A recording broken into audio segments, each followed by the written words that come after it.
name is Brandon Doswell. I'm 32 years old. I'm from Pittsburgh, Pennsylvania, and I'm the founder of My Sounds Wireless.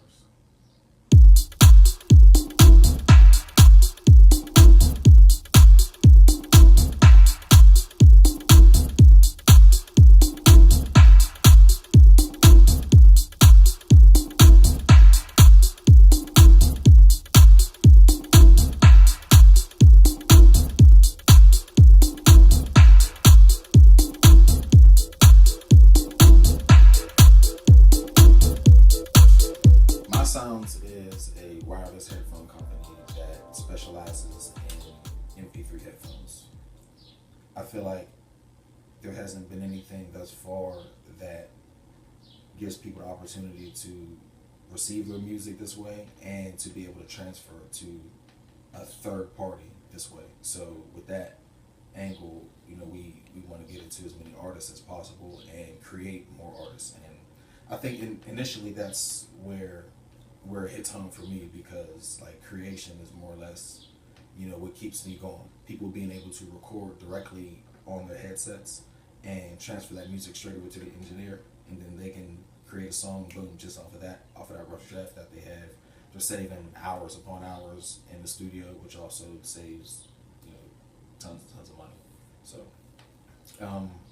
I think you turned me on to music at such a young age that like it always stuck with me, and it got me through so many different situations and times, whether it's just riding on the bus back to school, or if it's somebody saying something that directly affects my life. So from that, I guess naturally I just took to what I like, and headphones, being able to get my music exactly how I want it, and I can put the setting exactly how I want to set it, and just now I'm no longer here. As soon as I put the headphones on, I transform, and then I'm in a new place. So that's the cool things about it. You have to be on your A game. So for me, starting off, like I started like on the couch, putting it together. I drew the headphones, I wrote the business plans, and wrote them over and over again. And I think it starts with that. It starts with a sound business plan, and you're going to continue to revise and revise and revise. I had some experience because when we went to school, my major was business, and we had to present to the class as if we were the company that we were presenting, whether it was Nike or Hershey or Carnival, whoever. So I had some experience in knowing what they want to hear, but just because I knew what they wanted to hear, that doesn't mean that I had it all. So my first encounter, which is like I'll never forget it for the rest of my life. Great guy.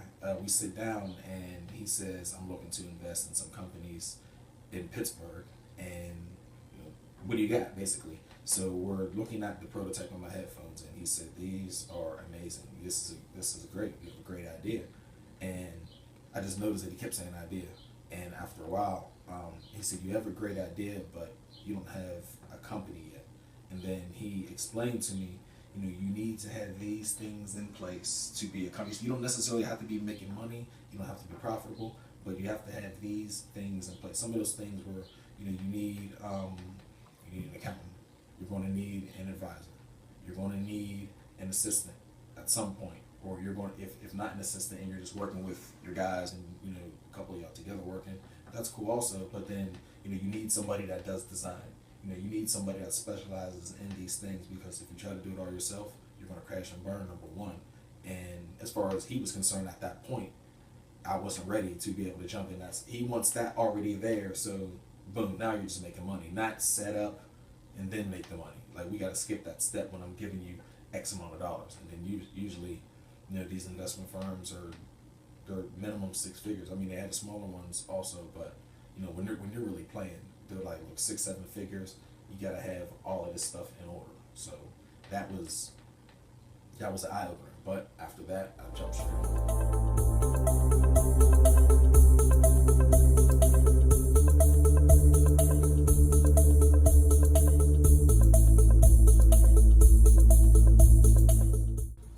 This is the old crib. This is my first house, first crib.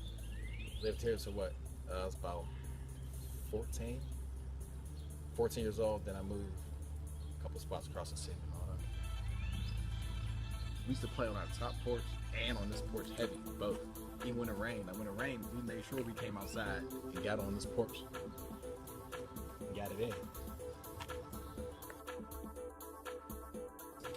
Like when I went to the prom, I didn't want to go to the prom with anyone in my school. Not because they weren't beautiful or anything like that, but just because everybody else was going to the prom with someone from that school. And then they would sit there at the table and have the conversations about who they're going to take and what they're going to, like, they knew everything about what was going on. Like there was no surprise. There was no, I don't know what you're going to, you know, where we're from, I mean, it's like, what car are you taking and who are you taking to the prom?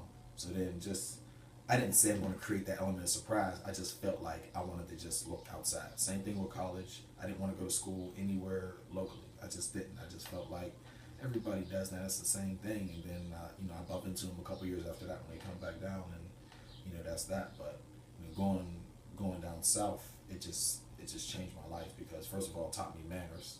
You know, I'm coming down south from, you know, up north, East Coast, and I'm calling everybody country, and you know, I can't even. Meanwhile, they're speaking to me saying hi, hello, how are you doing? And sometimes I walk straight past people and don't realize that. I mean, that's rude. I mean, they're looking straight at me saying hi, and I look, and I'm wondering like, why are they staring at me? So, just learning different things from them down there, and then collaborating with some of them was the early stages of my entrepreneurialism. We started to make T-shirts on campus and sell them and give them out to our boys, and we would wear them to the parties and things like that. So that was like the first step of it. Taking care of home is always important, and for me, it's like first. So your own home, in particular that you live in, take care of home. But then after that, the bigger the area becomes, it's also your home because it's a home. Then it's that home inside the community. So all that together is tied in. Now, growing up in a community and seeing so many things for so many years, you see people accomplish things and never come back.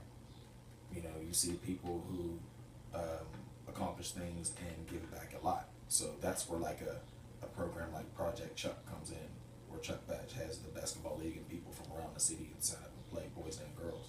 I think it's so key because I remember when we had a basketball league for like a year or two, and then they started fighting and then stopped it, and it left a void. And we used to look forward to that. So without that being there, there's nothing to do until football season starts, which is basically the end of the summer going into the fall. So all summer, when you're waiting every single day, these kids are like this holes waiting to bust out the door of summertime when school's over. They have nothing to do but to go outside and run wild. And then this is the neighborhood when everything is accessible to them, and you know, they grow up fast. So being able to teach these kids entrepreneurship at a young age gives them a different way to look at it because they're hungry. It doesn't matter if they're natural rappers, singers, poets, dancers, whatever it is, or even if they're in the streets, they're going 100%. So if we can give them something, the right thing to go 100% at, then they're still going to give that 100%. They just have to know where to direct it to.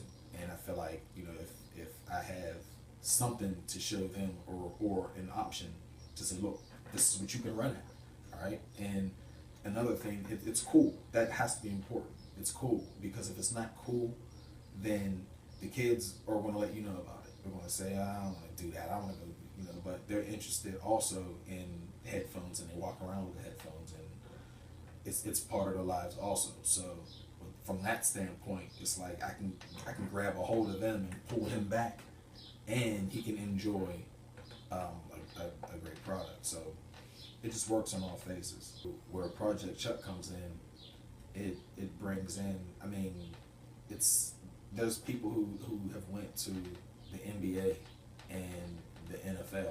I know it's a basketball league, but they play basketball in that league, and now they're in the National Football League or in the NBA. And not saying that without that league, then they don't have it, and that's not it, but it's another outlet. It's a gateway, and not only just for the kids that are playing, but just for the community in general. I mean, his championship day, like the draw is amazing. Like they shut the street down, and there's the bouncy slide thing that the kids playing. There's food over here, and there's just a lot going on. A DJ. I mean, he's brought He's brought buses full through. I mean, he's brought artists through. Mario, Baby, the owners of Cash Money, Lil Wayne, Slim. He's brought these people to 16th Playground, and to us, you know, that's never happened before. So him making it to the NFL alone, like he becomes like our Joe Montana. Like to us, he's like the biggest and the coldest thing ever, because you know he knows the exact circumstances that we come from, because he comes from that same place. You know, he's seen struggle, and he's had bad things happen, and he's persevered. So that gives all those people who see him up there every day that same energy to say, okay, well, I see this person, and it's not just like he just has this league and somebody runs it or his mom runs it or something like that. He is up there every day signing people up. He refs. I mean, he probably pumps. He does everything. So I mean, I give him all the credit in the world for everything he's done with Project Show. Ready? So these are the headphones. My Sounds wireless headphones. Basically, some of the functions, it has FM radio. You know, you're able to switch through modes and basically download music directly onto the headset. It has 12 to 15 hours playtime, months of standby time. It also has Bluetooth. It acts as a flash drive because it takes an SD card right here. So whenever you put that in there, you can download music, you can download pictures, you can download anything directly onto the headset. So whenever you walk into a meeting of some sort and you had those files on the headset, you just plug the USB cord in and it pops straight up. You can print it out or just transfer those files over. Same thing goes with music or pictures. And it becomes an efficient way to keep certain things with you without having to carry 5 different sources of media. So yeah, the battery goes here, switch the side off. There it goes, rechargeable.